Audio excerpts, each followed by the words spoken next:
on va voir à quoi servent ces petits blocs qui parlent de messages. Donc, à quoi est-ce qu'ils nous servent et comment les utiliser, notamment pour faire apparaître ou disparaître des sprites, changer d'écran, commencer à parler, etc. En fait, les messages, ce sont des signaux invisibles auxquels on donne un nom, mais le nom c'est plus pour nous, et qui permettent aux sprites et aux arrière-plans, en fait à tous les éléments de notre programme Scratch, de savoir ce qu'ils doivent faire. C'est un peu comme un drapeau vert bis, comme un début de chapitre. C'est comme quand on s'envoie des textos, ou des messages, ou même des courriers, on envoie un signal, par exemple avec une instruction, et quand l'autre personne reçoit le signal, eh ben, elle connaît l'instruction et elle peut le faire. Eh ben, c'est comme ça que ça marche sur Scratch. Et là, je vais vous montrer comment faire avec une petite histoire. Par exemple, sur ce décor, je veux qu'il n'y ait que le chat et qu'au moment du drapeau vert, Bat soit caché. Et en fait, du coup, je vais faire parler le chat, on va faire changer d'arrière-plan pour rentrer à l'intérieur. Et du coup, ce changement d'arrière-plan et le fait de montrer Bat quand on sera à l'intérieur du château, par exemple pour comme un deuxième chapitre, une deuxième scène, en fait, on va le faire grâce au message.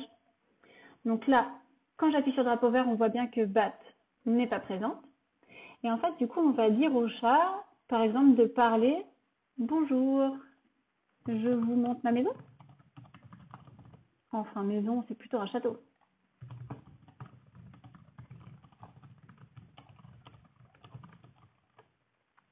Et en fait, on veut qu'il parle et à la fin, on veut envoyer un signal invisible dans le code qui va donner l'instruction au décor de changer et à Bat de se montrer. Donc, on va dans les événements et on va utiliser le bloc envoyer à tous.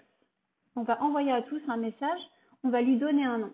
Le nom n'envoie aucune information dans le code, c'est plutôt pour nous, pour y voir plus clair, parce que si on a 40 messages qui s'appellent message 1, message 2, message 3, message 40, en fait, on s'y retrouve plus trop. Donc là, je vais l'appeler changement de scène 1, par exemple, ou aller au château, ou ce genre de choses. Mais ça, on ne le voit pas, et le signal, on ne le voit pas. Donc là, le chat a envoyé un signal. Mais envoyer un signal, ça ne suffit pas. C'est comme si on envoyait une lettre et qu'on ne la recevait jamais. On ne peut pas savoir ce qu'il y a dedans. Et du coup, on va dire à Bat, au départ, elle est cachée, mais quand elle va recevoir ces signaux invisibles, on va lui dire de se montrer et de dire, par exemple, « Waouh, trop belle ta maison ». Mais aussi, il faut signifier, il faut préciser au décor que, au début, on est sur l'arrière-plan dehors, et là, on va aller récupérer quand on reçoit le signal invisible. Là, on va changer de décor, on va aller à l'intérieur.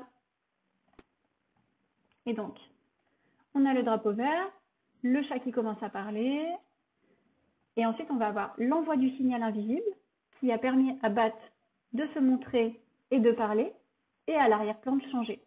C'est un peu, j'envoie un courrier, je reçois le courrier.